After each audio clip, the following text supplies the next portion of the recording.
welcome back to the Ben Motorcycle Adventures podcast, your hub for everything off-road, dual sport, and adventure motorcycle. My name is John. I'll be your host, always and forever. I'm excited to crank through another podcast tonight, and we're going to talk about your motorcycle adventure packing list. I have 9 items that I want to go through. We won't go through all of them tonight, but these are things that you should consider. You should write down on a list, and you should make sure you pack or cover your bases on these items before you set off on your adventure. Just a quick shout out to you guys. I appreciate the positive feedback about the podcast so far. Starting to figure some things out, getting some better equipment in here. Again, the DMs, the emails. Appreciate the support, and I will do my best to keep this thing running and adding value. Just by chance, I came across an article here a couple hours ago, and it was a dual sport shootout. This particular shootout was done by Cycle News, and if you aren't familiar with Cycle News, they've been a print publication in the motorcycle industry, for quite some time. I can remember back in the 90s, waiting for our Cycle News subscription to show up on a weekly basis, by the way. And I always love to read the 125 two-stroke and 250 two-stroke shootouts in there. There's always a lot of good information, and you're always kind of debating ahead of time who was going to win. Obviously, that evolved into 250 and 450 four-stroke shootouts.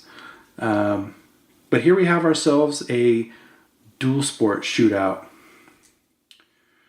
And it looks like they compared the KTM 500, the Husqvarna 450, the Beta 430, and Honda's new CRF 450L. Now, I will admit I just skimmed through the article, read a few of the details, but I did not see that they picked a winner. If they did, my apologies. But if you're going to do a shootout or a test or something like that, please give us a winner. We want to know who you think is best. But despite that, there was a lot of information in there about Honda's new machine. And, if I was writing an article about best dual sport to buy or something like that, I would probably lay a lot of information in there about the Honda too, just because it's a new bike and it's creating a lot of buzz. So a lot of information about the Honda in there. They praised it in some areas, they knocked it in others. One of the glaring things that I happened to notice was the fact that the bike is 40 pounds heavier than the KTM and the Husky in stock trim and actually carries less fuel, and 30 pounds heavier than the Beta. So right out of the gate, the bike's pretty heavy. Obviously, there's going to be a huge aftermarket following for this bike, and you will be able to improve the performance and cut down on the weight, just like a KTM. But I've read a little bit of information about Honda's new bike, and it was interesting to see somebody put that bad boy on a scale and truthfully tell us what it weighed. Over 300 pounds full of gas. That's a pretty big bike. I'm not knocking it. And they even mentioned that, out in the open, the fire roads, on the pavement, not a lot of vibes, super stable, which I would attribute to the weight. But the bike definitely has its places where it's super strong. But the weight category is not one of them, and they noticed that once they had to start threading the needle and riding single track and things like that, which is what I would suspect. I don't care where the weight's at, or if people say, well, the bike has a quote-unquote light feel. The weight is the weight. Once you get slowed down into lower gears and you're trying to carve through single track, you feel every pound. So, interesting article, and I agree with another thing they said, which was these are racy. They're not your dad's dual sports. They're not your grandfather's dual sports either. These are not XT250s, XL250s, DRs, KLRs, which are all great bikes, and I'm sure there are plenty of people still logging miles on these reliable machines, but these are what I would say barely street legal dual sport weapons, right? They're every bit an off-road bike. You can go everywhere an off-road bike can go, but at the same time you can be street legal. So interesting shootout. I'll read through it a little bit more and see if I pick up some more information. If I do, we'll talk about it on the next podcast. But as expected, the KTM 500, lightest bike, biggest fuel tank and stock trim, longest range, super reliable. The KTM 500 has been doing it well for a long time. It sets the bar, and everybody else has just a little bit of work to do to catch up. That being said, I don't think you can go wrong with any of these bikes for a dual sport adventure. I would not be opposed to having Hondas in the stable as rental bikes. I'm confident they'd be reliable. I'm confident they would be easy to ride. And I've always loved Honda ergonomics. But I think, personally for me, KTM 500 checks all the boxes. It can do everything well. And until somebody puts something out that I think is better for me, that's the bike that I'm going to adventure on and tour on and log most of my miles on. I think I logged 8,000 miles on KTM 500 so far this year. And they were all great miles. No problems so far. So that should be a testament to the durability. So back to the motorcycle adventure packing list. I kind of alluded to this early in the show. I'm a planner. I like lists. I like everything mapped out, ironed out. I think I'm a really good planner, actually. I should be. I run tours and things of that nature. But even I've been thwarted by my own list. Backpacking back in the day, taking a lot of things that I didn't need, not bringing some things that I most certainly should have had. Even the best of lists isn't always right. So I'll say this before I start to work through the list that I have here. You're going to need to go on 2, 3, 4 motorcycle adventures before you really hone in on what list works for you. You'll probably throw a few items off. You'll probably add a few items in. Maybe you'll be riding in a different climate, which will require a few things that wouldn't be on a normal packing list. But this particular list works for me. And for me, it's tried and true. I default to this every time. And it's pretty quick. Let's just say it doesn't take me long to gather my things and take off on a motorcycle adventure. Heck, I might take off on one tomorrow. You never know. But I can round up all my stuff pretty quick, check the boxes, hit the trail, and know that for the most part, I didn't leave anything behind. The first thing, and you're not necessarily going to haul off to your motorcycle adventure carrying water, but it definitely requires some serious consideration, seeing as how you can't live that long without water. Personally, I always carry my water on my back. I have a pack that has an integrated hydration system. It carries about 2 liters of water. I can swap it out for a bladder that holds up to 1 gallon if it's the middle of the summer, if I'm riding through the desert, arid climate, whatever. So I've got some versatility there. And then I always enjoy the convenience of a hydration system built into my pack. The hose traditionally comes over your shoulder. You can integrate it into your helmet so you don't even have to grab the hose to drink. Or if you're like me, just reach down and take a sip from the hose occasionally. And that works out really well for me. But that is not your only option. You can always carry water bottles, plastic bottles, BPA-free jugs, collapsible jugs. Things like that are an option. Though I would tell you they're going to eat up some real estate within your saddlebags, your panniers, your pack, whatever the case may be. They're going to take up some room. And a bladder does too, but the pack is kind of designed for that. So something to consider, carry the water on your back with an integrated system, or use water bottles or a method like that to transport water. Another option might be, and you're still going to need a means for consuming and transporting your water, but if you're in an area where there are water sources, you can always filter your water. If you're going to choose that method, I would steer you toward and refer you to a filter that is called the MSR Guardian. I don't believe there is a better, more efficient filter out there. And if you have ever filtered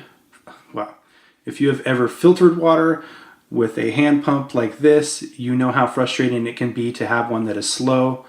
This one will do a couple liters of water in no time.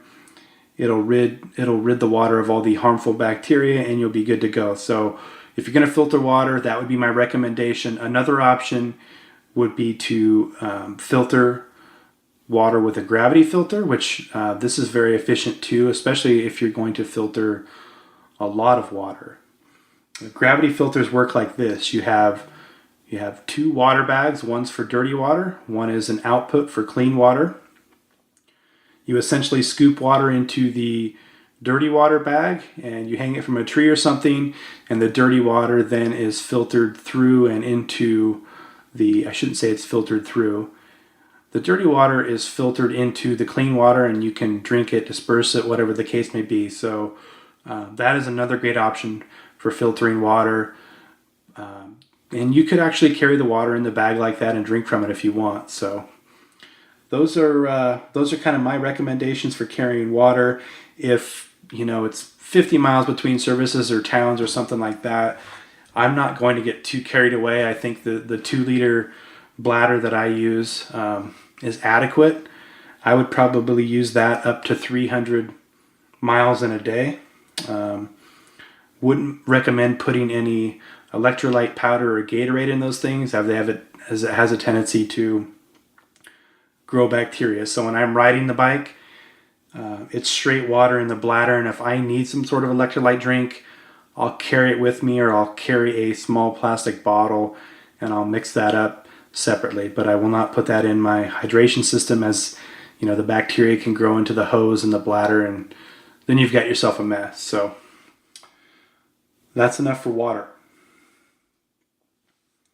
Food. Same thing. If it's short distance between services, I don't give food a whole lot of thought, and I'll be honest with you, I will usually eat at cafes, restaurants, food trucks, or whatever is available along the way. When we conduct tours, we like to spend money at small businesses. We want these places to stay open for years to come as we travel through there. So we always carve out time in the day to stop and grab a bite to eat. So food isn't something under most circumstances that I give a lot of thought to.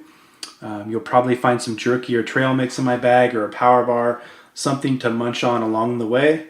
Though I usually don't eat much when I ride. I probably don't eat as much as I should when I ride, but I don't really, the dual sport and adventure riding isn't particularly physical in my mind. So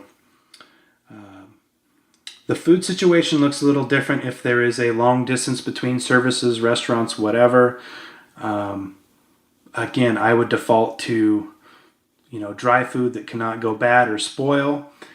If your intention is to camp off your bike and essentially rough it, my recommendation is that you use freeze-dried food, or, instant food like mashed potatoes or minute rice, things like that, where basically you can bring water to a boil and have yourself a meal in a matter of minutes. If I'm going that route, which I have in the past, I always bring something along, a small stove, like a jet boil, which can actually boil a ton of water in a very short period of time, a very efficient stove. I wouldn't count on being able to build a campfire everywhere you're going unless you're going in the dead of winter. A lot of the motorcycle adventures take place in the summer. There can be campfire bans or fire restrictions or whatever the case may be, but usually the camp stoves, quote unquote, like this are one of the last things to be banned. So Jetboil, MSR, those are companies that make stoves like that. They're pretty affordable. They're not going to eat up too much room in your pack. They're not really compact by any means, but they're really worth their weight in gold for what they can do. Shelter, usually not an issue for me, as I just ride from fine accommodations to fine accommodations. Not really, but honestly, if you tour with Ben Motorcycle Adventures, I tell everybody that we are always looking for unique places to stay. Not always possible. Sometimes we'll shack up in motels or hotels, but if cabins are available, or if I can utilize Airbnb, or something to bring another element to the trip, like Bergdorf Hot Springs in Idaho or the Hayhurst Inn, I'm always going to default to those things because, again, I go back to the small business thing. I want to support those as much as we can. So when we ride through there 10 years from now, we can go talk to the same people, and the establishment's open. It's there for us to use. So as far as shelter's concerned, under most circumstances, it's not something that I have to factor into the equation. I just have to make sure that I'm making reservations in a timely fashion. However, if you opt to camp off of the bike, you're going to need a tent. And this is one of those things where I think if you want to buy a good tent, you're going to spend a good amount of money. Now, for me, what makes a good tent? It's got to be durable. It's got to be waterproof. I want something that is compact so I can get it in my luggage with ease. And I'd like it to set up and break down quick. There's a lot of tent manufacturers out there. I see a lot of adventure riders utilizing Big Agnes. I prefer MSR tents. Marmot, the North Face, Mountain Hardwear. Everybody has what I would consider lightweight adventure tents. So it's really just a matter of you doing some homework and getting the right tent. I think the only other piece of advice that I would offer is that when you buy your tent, go ahead and spend the extra $40 or $50 and purchase the footprint. Now, if you don't know what the footprint is, it's basically another layer that you stake down and you set your tent on. What does that do? It provides a small layer of insulation, and it also protects the bottom of your tent from getting tore up. And it doesn't take much to tear up your tent, especially when you're rolling around in it in the middle of the night, or you throw some of your gear in there. So my advice, utilize the footprint. It'll also help mitigate condensation. So again, lightweight adventure tents, that's the only way to go if you're on a motorcycle adventure. Don't buy something big, bulky that's hard to set up, because odds are you're going to roll into camp late one night and you're going to have yourself a little bit of fun getting that thing set up. So if you're going to sleep in the tent, you will need a sleeping bag. Again, I don't cut corners in terms of sleeping bags. I know from my backpacking and adventure experiences that a good sleeping bag that's going to last you for years and years is going to require a small chunk of change. You'll have two options for the most part when you buy a sleeping bag. They'll either have a down fill or a synthetic fill. The down will typically be goose down or duck down. I love down bags for backpacking and car camping and things like that. Why? They compress down to next to nothing. They are super light and they're super cozy. I wouldn't recommend down for motorcycle adventures. Reason being, it's sensitive. It's easy to tear up. It doesn't do well when it gets wet, and it requires special care. And truth be told, you are probably going to get your bag dirty on a motorcycle adventure. So I would not recommend down, though I love down. I would recommend synthetic. It's easy to take care of. It compresses pretty good, and a good synthetic bag will last you a long time. So don't be fooled. As a backpacker, I have about 3 different bags just based on temperatures and climate. Under most circumstances, one bag does not do everything you need it to. They are rated for temperatures. If a bag's rated for 32 degrees, I wouldn't trust it much down below 40 degrees unless I'm layering or using a sleeping pad, which we'll talk about. But again, if it's going to be 10 degrees at night, I always err on the side of caution. 10, 20 degrees, I'm looking for a 0-degree bag. I can always shed layers inside the sleeping bag. If it's going to be 60 degrees at night, you'll obviously get away with a much lighter bag. So assess the ride that you'll be going on and get the get the appropriate bag. That being said, again, you can layer, so you can get a lighter bag and wear more clothes in it, or vice versa. Or you can utilize a sleeping bag or a sleeping pad to help keep things warmer. If you're not familiar with what a sleeping pad is, it's pretty straightforward. It's just a pad that you put down and you sleep on. There are foam versions, there are versions that you air up, and most of them are attributed what they call an R value. And the R value is that pad's ability to retain heat.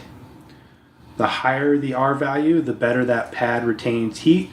So you could essentially buy a high R value sleeping pad and get away with less of a sleeping bag, or vice versa. So something to consider. If you're going to be sleeping on the ground, I would advise you get some sort of sleeping pad. It just makes things a lot more comfortable, and it'll help you take care of your sleeping bag. And I should mention that, again, like with a lot of this lightweight gear, sleeping pads, you can compress those things down to the size of the microphone I'm talking to. So considering space, they won't take up much room. I could stuff one in my backpack with ease and never even think about it. The last thing I want to talk about tonight, as far as your packing list, is that first aid kit. I've been guilty of it for years and years and years, riding without, some means of first aid. Now, I've gotten better over the years, and most of the time I will source Amazon for, medicine and OTC drugs and things like that I think I might need. But now that I am wilderness first aid certified, I look at things a little bit differently.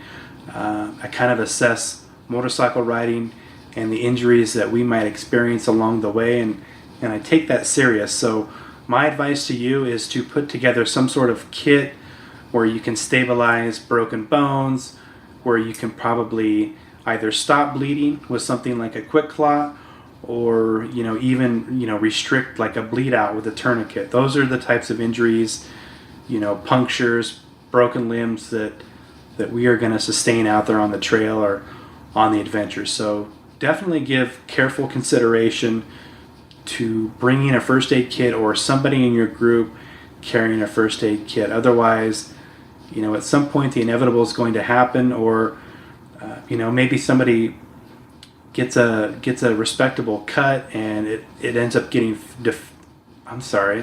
maybe somebody gets a cut that ends up getting affected, but all that could have been avoided by the appropriate small first aid kit. So something to consider. And there is a company here in Oregon, it's called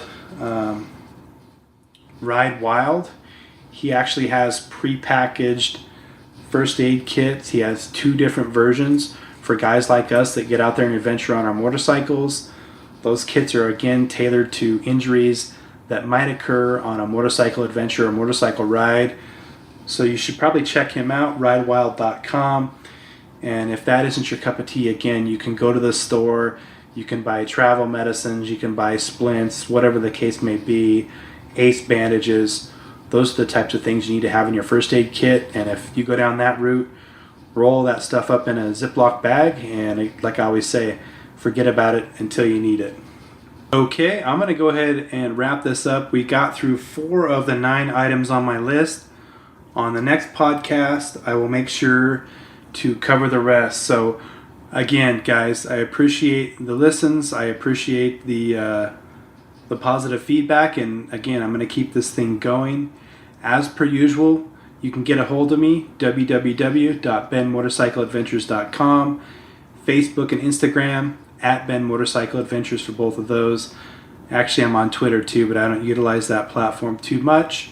My email, benmotorcycleadventures@gmail.com. So any questions, comments, if you've got ideas for future podcasts, feedback, or if you want to be a guest, as per usual, open invitation. Come on here, promote your business, promote your product, or let's just talk moto. We've got Anaheim 1 here just a few weeks away. I'd love to talk about Supercross too. We don't have to go all off-road, dual sport, and adventure. We can mix and match a little bit. So That's going to do it for tonight, guys. Appreciate the listen, and we will catch you next time.